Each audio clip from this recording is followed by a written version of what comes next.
আগামীকাল চট্টগ্রামে বিএনপির নির্বাচনী জনসভা করবেন তারেক রহমান। দলের চেয়ারম্যানের আগমনকে ঘিরে বন্দরনগরের নেতাকর্মীদের মাঝে উদ্দীপনা বিরাজ করছে। পলো গ্রাউন্ডে সমাবেশে বিপুল জনসমাগমের আশা করা হচ্ছে। এরই মধ্যে সার্বিক প্রস্তুতি সম্পন্ন হয়েছে। চট্টগ্রাম থেকে একে আজাদের প্রতিবেদন জানাচ্ছেন, ক্যামেরায় ছিলেন রুবেল উদ্দিন। দীর্ঘ ২০ বছর পর চট্টগ্রামে বড় কোনো জনসমাবেশে যোগ দিতে যাচ্ছেন বিএনপি চেয়ারম্যান তারেক রহমান।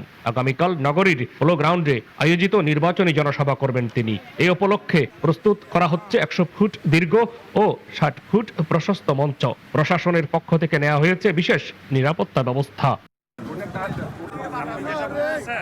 তারেক রহমানের আগমন ঘিরে চট্টগ্রামে বিএনপি ও অঙ্গ সংগঠনের নেতা কর্মীদের মাঝে বইছে উৎসবের আমেজ।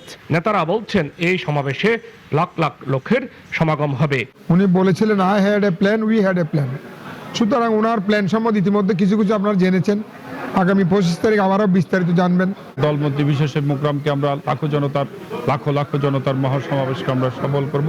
আমরা আশা করছি চট্টগ্রামের মানুষের উপস্থিতিতে এটা একটি মহাসমাবেশে পরিণত হবে। বিএনপির সিনিয়র নেতারা বলছেন সর্বস্তরের জনগণের অংশগ্রহণে পরিপূর্ণ হবে এই মহাসমাবেশ। শুধু আমাদের দলীয় নেতাকর্মী নয়, বাংলাদেশের মানুষ ওনাকে দেখার জন্য এবং চট্টগ্রামের মানুষ ওনাকে দেখার জন্য উন্মুখ হয়ে আছে। চট্টগ্রামবাসী অধীর আগ্রহে অপেক্ষা করছে উনি চট্টগ্রামবাসীর জন্য কি বার্তা নিয়ে আসছে, এবং ওই বার্তাকে উপলক্ষ করে আমরা মনে করি ইনশাল্লাহ আগামী এই জনসমাবেশটি জনসমুদ্রে পরিণত হবে। উনি আসার দিন যে অবস্থা হয়েছে এবং পরবর্তীতে যেখানে যাচ্ছেন জনগণের যে উৎসাহ উদ্দীপনা দেখা যাচ্ছে চট্টগ্রামে ইতিমধ্যে সেটা আমরা দেখতে পাচ্ছি।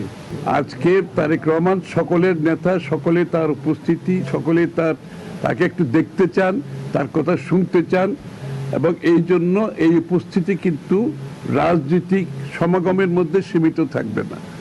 চট্টগ্রামের সর্বস্তরের মানুষের এখানে উপস্থিতি হবে আমরা বিশ্বাস করি।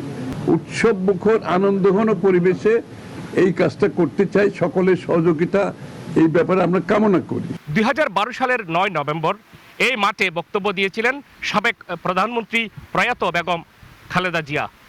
সেই সমাবেশটি ছিল চট্টগ্রামের স্মরণকালের মহাসমাবেশ। আগামীকাল তার সন্তান এবং দলটির চেয়ারম্যান তারেক রহমান একই মাঠে বক্তব্য দিবেন। বিএনপি নেতা কর্মীরা বলছেন আগামীকালের সমাবেশটি আমজনতার মহাসমাবেশে পরিণত হবে। চট্টগ্রামের পোলো গ্রাউন্ড থেকে একে আজাদ, নাগরিক।